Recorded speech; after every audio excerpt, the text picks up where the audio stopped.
जी जिज्ञासुओं, नमस्कार। आपका स्वागत है डॉक्टर पवन शुक्ला एजुकेशनलिस्ट नामक यूट्यूब चैनल पर। आप जान ही रहे हैं कि हम लोग इस समय जो शिक्षा शास्त्र है, जिसे आप अच्छी तरह जानते हैं कि शिक्षा शास्त्र व्यवहार निर्माण का विज्ञान है कि व्यवहार को कैसे बनाया जाए, इस विषय में शोध करता है, अनुसंधान करता है, उसकी व्यवहारिकता को तय करता है। तो उस शिक्षा शास्त्र के आज हम लोग जो है शिक्षा शास्त्र में शैक्षिक तकनीकी के संदर्भ में बात करेंगे कि किस तरह से कोई भी व्यवहार जो मानव का है उसको बनाया जा सकता है। तो उस विधा की बात करते हैं कि किसके द्वारा मानव के व्यवहार को वांछित व्यवहार तक पहुंचाया जा सकता है। शिक्षा शास्त्र में व्यवहार निर्माण का ही अध्ययन होता है। तो शैक्षिक तकनीकी जो है उसमें आधुनिक जो नए नवाचार हो रहे हैं, अन्वेषण हो रहे हैं, उन नवाचारों, उन अन्वेषणों के अनुसार खोजने की बात करता है। तो बात होती है कि आखिर क्या किया जाए, कि कौन सा मॉडल बनाया जाए। मॉडल शब्द आ जाता है, प्रतिमान बनाया जाए कि किस तरह का बनना है। तो देखिए, कोई भी देश होता है शिक्षा शास्त्र चलाने के लिए, जो शिक्षा शास्त्र है वह व्यवहार निर्माण का विज्ञान है, और यह व्यवहार निर्माण मानव समाज के संदर्भ में होता है। तो मानव का समाज विभिन्न प्रकार के दृष्टिकोणों, दर्शनों के अनुसार जीवन व्यतीत करता है। उनके अनुसार जो जीवन वह व्यतीत करता है, दृष्टिकोणों के अनुसार उनकी जो सोच है अपनी, उस हिसाब से व्यतीत करता है। तो उस हिसाब से हर देश में जो जैसी शासन व्यवस्था होगी वैसे शिक्षा के लक्ष्य होगा। लेकिन एक अमूमन लोकतंत्र जो होता है उसकी बात की जाए तो उसमें जो शिक्षा का लक्ष्य क्या होगा और कैसे पूरा किया जाएगा, तो पूरा करने की जब बात आएगी, जैसे आप जनरली कोई भी कार्य करना चाहते हैं, तो जब आप उसको पूरा करने की बात करते हैं तो उसको कैसे पूरा करते हैं, उसको पूरा करने के लिए आप एक विशेष रणनीति तय करते हैं, व्यू स्ट्रेटजी तय करते हैं, जिसे हिंदी में व्यूह रचना कहा जाता है। बनाते हैं कि योजनाएं कब से क्या होंगी, कैसे होंगी, तब जाके आप उस कार्य को करते हैं। उसी प्रकार से जो एक शिक्षक है किस प्रकार से व्यवहार का निर्माण करता है, शिक्षक का लक्ष्य क्या है। जो शिक्षा का पाठ्यक्रम चल रहा है उसमें लक्ष्य क्या है कि वह एक निश्चित आकांक्षी लक्ष्य तक बालक यानी अधिगमकर्ता के व्यवहार को ले जाएगा। तो जो अधिगमकर्ता तक के व्यवहार को ले जाना है, उसको ले जाने के लिए आपके पास क्या व्यूह रचना है, क्या रणनीति है। आज हम उसी रणनीति व्यूह रचना के बारे में बात करेंगे, जिसका नाम है शिक्षण प्रतिमान। तो आज इस वीडियो के अंक में हम शिक्षण प्रतिमान के अर्थ और परिभाषा को देखेंगे, यानी टीचिंग मॉडल क्या होता है, मीनिंग क्या है और उसकी परिभाषा क्या है। परिभाषा तो बहुत सारी है, लेकिन एक आध परिभाषा हम देख पाएंगे आज के वीडियो में। तो मीनिंग क्या है उसका, उसको समझते हैं। टीचिंग को आप जानते हैं, व्हाट इज टीचिंग। टीचिंग का मतलब शिक्षण का सीधा सीधा शिक्षण, जहां पर शिक्षा का कार्य हो रहा हो, जहां पर सीखने सिखाने की प्रक्रिया चल रही हो। जैसे आप खाना बनाना सीखती हैं, आप साइकिल चलाना सीखते हैं, आप खेती किसानी सीखते हैं, आप का लिखना सीखते हैं। ये सीखना क्या है, इस सीखने के संदर्भ में बात हो रही है कि शिक्षण का तात्पर्य आप जैसे जानते हैं कि शिक्षण की बहुत सारी परिभाषाएं हैं, जिसमें बहुत लोगों ने अपने अपने मत के अनुसार परिभाषाएं दी हैं। मूल बात यह निकल के आती है कि एक ऐसी प्रक्रिया जिसमें अधिक परिपक्व व्यक्ति एक कम परिपक्व व्यक्तित्व को ऊपर ले जाना चाहता है, यानी अधिक परिपक्व बनाना चाहता है, वही शिक्षण है। अब प्रतिमान क्या है, तो प्रतिमान शब्द की बात करें तो हिंदी भाषा जो प्रतिमान शब्द है यह संस्कृत भाषा का शब्द है, जिसके अर्थ है परछाई। आप अब खड़े हो गए धूप में, देख रहे हैं हाथों का पंजा, 5 अंगुलियां हैं, इसकी परछाई दिख रही है, वैसे ही दिखने जैसा है परछाई। प्रतिमूर्ति, प्रतिमूर्ति का मतलब प्रति मतलब फोटोकॉपी, जैसे अंग्रेजी में आप समझते हैं। प्रतिमूर्ति किसी मूर्ति की वैसे ही बन जाना प्रतिमूर्ति है। चित्र आप बना देते हैं, तो कोई चित्र है कहीं का भी तो वह चित्र आपका हो जाता है। नमूना, आप कोई नमूना बनाए हैं कि जैसे ये बोर्ड, व्हाइट बोर्ड है, इसका एक नमूना आप बना सकते हैं कि कोई भी व्हाइट पेपर आप ले लीजिए, ये व्हाइट बोर्ड का नमूना है, व्हाइट बोर्ड ऐसे ऐसे होता है, इस तरह का ये नमूना हो गया।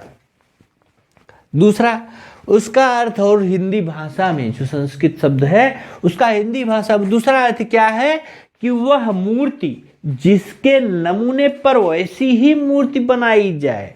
कह रहे हैं कि वह मूर्ति जिसके नमूने पर वैसी ही मूर्ति बनाई जाए, यानी कि जिस तरह का है वैसी ही मूर्ति। आप भगवान कृष्ण की देखते हैं, राम की देखते हैं, शिव की देखते हैं और तमाम लोगों की, गुरु नानक की देखते हैं, ईसा मसीह की देखते हैं, मोहम्मद की देखते हैं, तो तमाम लोगों की देखते हैं, तो क्या है, वैसी ही मूर्ति बनाई है। तीसरा क्या है, तीसरा अर्थ हिंदी भाषा में इस संस्कृत शब्द का है कि अनुकरणीय व्यक्तित्व। अनुकरणीय व्यक्ति का क्या तात्पर्य है? अनुकरणीय व्यक्ति का मतलब है जिसके आचार व्यवहार व्यापार सबको आप अपना सके। अनुकरण का मतलब पीछे पीछे चलना, सादा सीधा सरल शब्दों में कहें तो पीछे पीछे चलना। तो आप पीछे पीछे चलने का मतलब अनुकरणीय व्यक्ति आपका आदर्श हुआ, आप उसको हर जगह फॉलो करना चाहते हैं। ये तो आपका सामान्य सा प्रतिमान का हिंदी भाषा का शब्द हुआ जिसका अर्थ है। लेकिन इसको देखें शैक्षिक तकनीकी दृष्टि, शैक्षिक तकनीकी के दृष्टि से देखेंगे तो इसमें आपको समझ में आएगा कि किसी व्यक्ति या समाज के गुणों को मुखरित करने में पहला अर्थ समझ में आता है। किसी व्यक्ति के या फिर किसी समाज के जो गुण हैं उनको मुखरित करने में, जैसे आप कहते हैं कि वह व्यक्ति राम का प्रतिमान है, राम का प्रतिमान यानी राम जैसा व्यवहार करता है, पुरुष मर्यादा पुरुषोत्तम है, अपने जीवन के हर पल में व्यवहारों की एक मर्यादा सीमा जो है उसको बेहतर ढंग से निभाता है, तो वह राम का प्रतिमान है। दूसरा क्या है, दूसरा अर्थ इसका लिया जाता है कि किसी वस्तु के प्रतिनिधि या प्रतिरूप के रूप में, किसी वस्तु के प्रतिनिधि के रूप में या उसके प्रतिरूप, प्रतिरूप माने आप फोटो कॉपी, अंग्रेजी में आप समझेंगे तो कॉपी जब निकाली जाती है तो उसकी प्रति होती है, प्रति मतलब उसके जैसे ही है लेकिन वो नहीं है, उसके जैसे ही है, प्रतिरूप। तो वस्तु के प्रतिनिधि या प्रतिरूप के रूप में, जैसे श्री राम मंदिर का मॉडल आप देख रहे हैं कि जन्मभूमि निर्माण के लिए श्री राम मंदिर निर्माण की जो समिति है वो कार्य कर रही, तो अपने पर्चे पर छपवा के दे रही किस तरह से बन रहा है। सोशल मीडिया पे आप देख रहे हैं कि भगवान श्री राम के मंदिर का जो निर्माण हो रहा है इस तरह का मॉडल है, ये ऐसे बनेगा, इतने इतने खंभे होंगे, इतनी ऊंचाई होगी, इतनी जगह में बनेगा, यहाँ ये होंगे, यहाँ राम होंगे, यहाँ हनुमान होंगे, यहाँ सीता होंगी, यहाँ माता और सीता होंगी, यहाँ लक्ष्मण होंगे, इस तरह से जो है उस तरह से मॉडल बनाया गया है। तो ये क्या है, दूसरा अर्थ में लिया जाता है आपके व्यवहार निर्माण के संदर्भ में कि किसी वस्तु के प्रतिनिधि या प्रतिरूप के रूप में, जैसे श्री राम मंदिर का मॉडल। और तीसरा क्या है, किसी कार्य, ये महत्वपूर्ण है, इसको समझिएगा, किसी कार्य को पूरा करने के लिए, कोई कार्य पूरा करना है उसके करने के लिए प्रयुक्त विचारों, साचों और उसमें अंतर्निहित निर्देशक सिद्धांतों को व्यक्त करने में।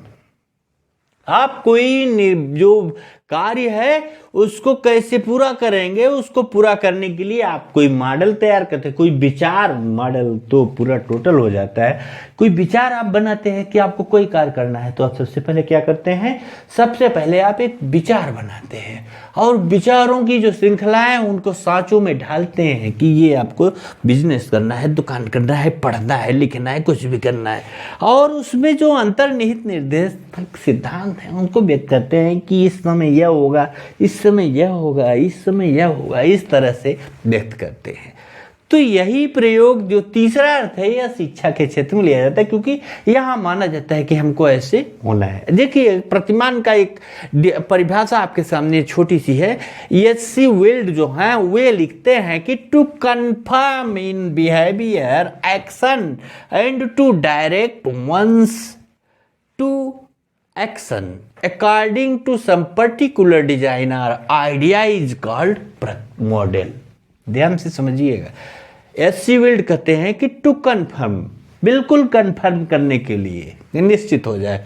इन बिहेवियर, व्यवहार में, action and direct one's to action according to same particular design और आइडिया।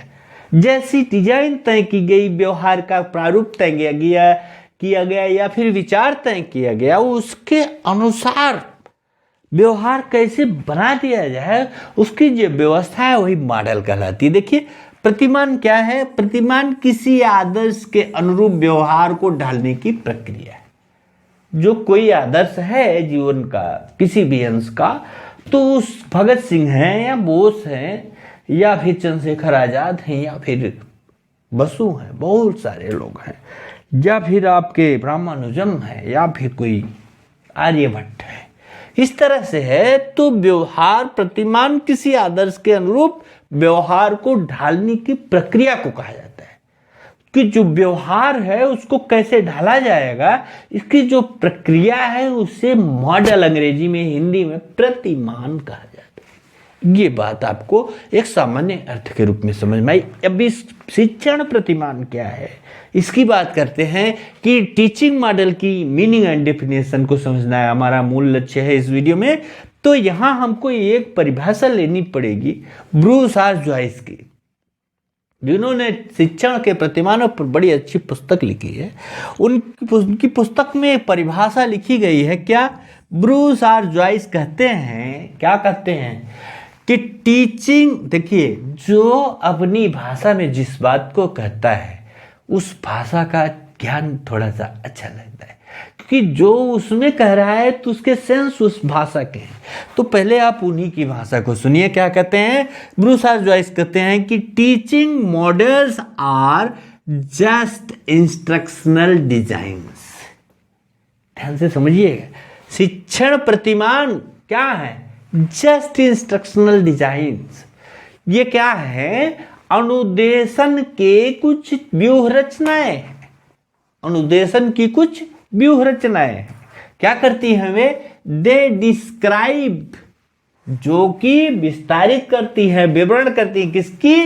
द प्रोसेस, प्रक्रिया का, ऑफ स्पेसिफाइंग, विशिष्टीकरण करने का, एंड प्रोसेसिंग, उसको प्रक्रिया में लाने का, पर्टिकुलर इन्वायरमेंटल सिचुएशन, कोई विशिष्ट जो पारिवेशिक परिस्थिति है उसको, विच काज द स्टूडेंट, जो कि विद्यार्थियों में पैदा करती है क्या?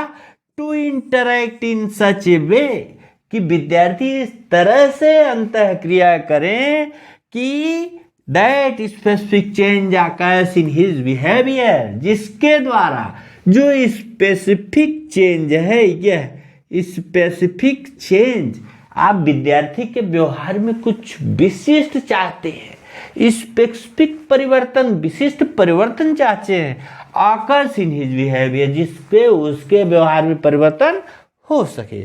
तो ये है आपके ब्रूस आर जॉयस की परिभाषा। महान विद्वान शिक्षण प्रतिमान के संदर्भ में इनकी पुस्तक का बहुत ही उल्लेख मिलेगा कि teaching models are just instructional design. वे क्या है? शिक्षण का प्रतिमान जस्ट इंस्ट्रक्शनल डिजाइन है, कि बिल्कुल सूचनात्मक एक व्यूह रचना है। दे डिस्क्राइब्स, जो कि विवरण करती हैं, डिस्क्राइब करती हैं किसका? The process of specifying and producing particular environmental situation, कि कैसे कोई पारिवारिक जो पारिवेशिक परिस्थिति है विशिष्ट, उसको कैसे किया जाए विशिष्टीकरण, और उसको कैसे बनाया जाए, उत्पादित किया जाए, कि which cause the student to interact in such a way that specific change occurs in his behavior, कि जिससे कि कोई विद्यार्थी उसी तरह से अंतः क्रिया करे, अंतः क्रिया, इंटरैक्ट, अंदर से क्रिया करे, कि in such a way that specific change occurs in behavior, जिसके द्वारा उसमें विशिष्ट परिवर्तन हो सके। तो इसकी भाषा, जो भाषा में अनुवाद है, उसको देखिए क्या है। ब्रूस आर जॉयस कहते हैं कि शिक्षण प्रतिमान अनुदेशनात्मक व्यूह रचना है। अब देखिए यहाँ पर खूबी क्या है कि आपको हर शब्द समझने चाहिए, तब तो ये बातें समझ में। शिक्षण प्रतिमान, शिक्षण क्या है? अंतःक्रिया है जिसमें एक ज़्यादा परिपक्व व्यक्तित्व कम परिपक्व व्यक्तित्व को विकसित करने का प्रयास करता है। प्रतिमान ऐसा करने के लिए कोई आदर्श व्यवहार का प्रारूप है। अनुदेशनात्मक व्यूह रचना है, यानी सूचनाओं के अनुदेशन, इंस्ट्रक्शन का मीन्स होता है सूचना देना। व्यूह रचना स्ट्रेटजी है, कैसे, कब, क्यों, कब होगा। कि शिक्षण प्रतिमान ऐसी प्रक्रिया का विशिष्टीकरण व उत्पादन करते हैं, ऐसी प्रक्रिया का स्पेसिफाइंग करते हैं, विशिष्टीकरण करते हैं, उसको प्रोड्यूस करते हैं, उत्पादन करते हैं, जिसमें विद्यार्थी इस तरह से अंतःक्रिया करता है। स्टूडेंट, विद्यार्थी, लर्नर कोई भी हो सकता है कि जब भी कोई सीखना चाहता है तो वह स्टूडेंट शब्द का प्रयोग कर सकते हैं। तो स्टूडेंट वह विद्यार्थी इस तरह से अंतःक्रिया करते हैं कि उनके व्यवहार में अपेक्षित व्यवहार परिवर्तन हो सके। इस तरह से वो अंतःक्रिया करेंगे कि जो जैसा उस मॉडल के अनुसार जो व्यवहार निर्माण की प्रक्रिया को आकांक्षा है, उस तरह से उस व्यवहार प्रक्रिया को पूरी करते हैं। तो आज जो है यहाँ मैंने आपके सामने मीनिंग बताया और इसकी एकमात्र डिफिनेशन जो कि पूरी परफेक्ट डिफिनेशन है, जो कहती है कि टीचिंग मॉडल क्या है। Teaching models are just instructional design. वे बस क्या है? अनुदेशनात्मक व्यूह रचना है, जो कि they describe the process of specifying and producing particular environmental situation which cause the students to interact in such a way that specific change occurs in this way। कि जैसा आशा किया गया है, जैसी अपेक्षा की गई है, उसके अनुसार एक विशिष्ट परिवर्तन हो जाए, तो ऐसा कुछ मॉडल, ऐसा कुछ पहले से तय व्यवहार निर्माण की प्रक्रिया क्या है? वह इंस्ट्रक्शनल डिजाइन, आपकी इंस्ट्रक्शनल डिजाइन है, यानी वह क्या है? टीचिंग मॉडल है। और अगली परिभाषाएं बहुत सारी हम देखेंगे, लेकिन इतना तो आप यहाँ समझ गए हैं कि शिक्षण प्रतिमान का एक लाइन है, मतलब समझिए कि कैसे जो वांछित व्यवहार है उसको बनाया जाए। इस कैसे का जो उत्तर है वही टीचिंग मॉडल है। तो हम अगले वीडियो में और परिभाषाओं की बात करेंगे। तब तक लिए आप जो है इसको अध्ययन करिए। कुछ भी बातें हो तो मुझसे जरूर पूछिएगा। चैनल लाइक से सब्सक्राइब कर लीजिए। धन्यवाद, नमस्कार।